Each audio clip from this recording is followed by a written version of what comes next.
ಕೋಲಾರ ಜಿಲ್ಲೆಯ ಶ್ರೀನಿವಾಸಪುರ ತಾಲೂಕಿನ ಲಕ್ಷ್ಮೀಪುರ ಗ್ರಾಮದಲ್ಲಿ ಬೆಚ್ಚಿ ಬೀಳಿಸುವ ಘಟನೆ ನಡೆದಿದೆ. ವ್ಯವಸಾಯಕ್ಕಾಗಿ ಸಸಿ ನೆಡುವ ಉದ್ದೇಶದಿಂದ ಸಂಗ್ರಹಿಸಿಟ್ಟಿದ್ದ ಸಾವಿರಾರು ಕೋಲುಗಳಿಗೆ ಕಿಡಿಗೇಡಿಗಳು ಬೆಂಕಿ ಹಚ್ಚಿರುವ ದುಷ್ಕೃತ್ಯ ಬೆಳಕಿಗೆ ಬಂದಿದೆ.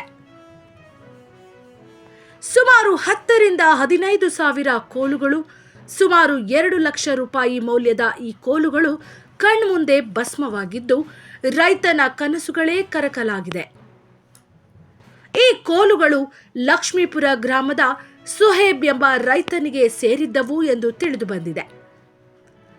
ಘಟನೆಯಿಂದ ರೈತ ಆಘಾತಕ್ಕೊಳಗಾಗಿ ಕಂಗಾಲಾಗಿದ್ದಾನೆ. ಘಟನಾ ಸ್ಥಳಕ್ಕೆ ಅಗ್ನಿಶಾಮಕ ದಳದ ಸಿಬ್ಬಂದಿ ದೌಡಾಯಿಸಿ ಬೆಂಕಿಯನ್ನ ನಂದಿಸುವಲ್ಲಿ ಯಶಸ್ವಿಯಾಗಿದ್ದಾರೆ.